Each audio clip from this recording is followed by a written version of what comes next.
Get to this top story of the morning, and this is out of Montgomery County. A deadly house explosion has left 4 people dead and at least 2 others injured. Officials say 2 others are still unaccounted for, and it happened just after 8 last night. So now this morning we're getting a new look at the damage and trying to get some answers about what happened, Steve.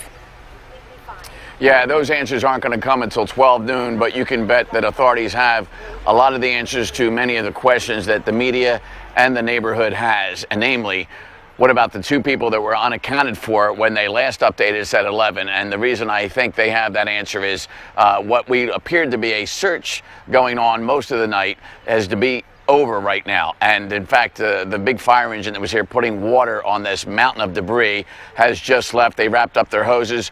Perhaps they're being replaced later, but we can still see some smoldering smoke coming from that pile of debris next to one of the many damaged houses here. And you can see, boy, there is a lot of debris right next to this house on top of the roof, and you can see those 2 fluorescent orange spray painted boxes with lines through them, meaning uninhabitable, at least for now.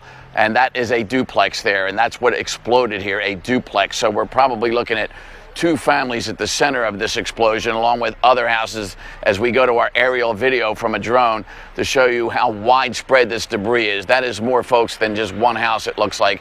It looks like a few, and this looks like an open field here where it was a tight-knit neighborhood, according to the folks that live surrounding this on the perimeter that we talked to.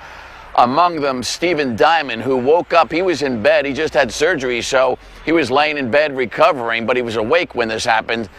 And he had no idea that his rooftop was full of debris and his cars were covered with debris until he came out on the porch and met with us and told us what this all felt like when it happened.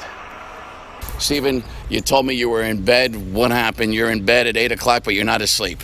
Woken by extreme intense noise, not sure of what it was, but it shook the neighborhood extremely well. And your first instinct is what, to get under the bed or get out of bed and come out and look what happened? Come out and look what happened. And what did you think when you opened? It's still a little daylight out at 8, it's just after 8. It looked like an apocalypse from what I looked at.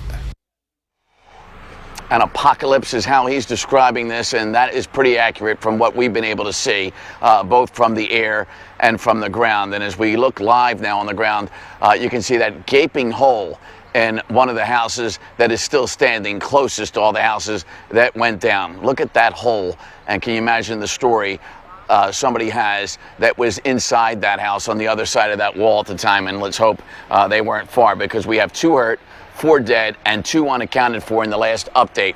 But Greg's going to pull out, and one thing I'm just noticing as I'm looking around at daylight, look at the tree right above the Pottstown police vehicle. Look at all the debris in that tree way up.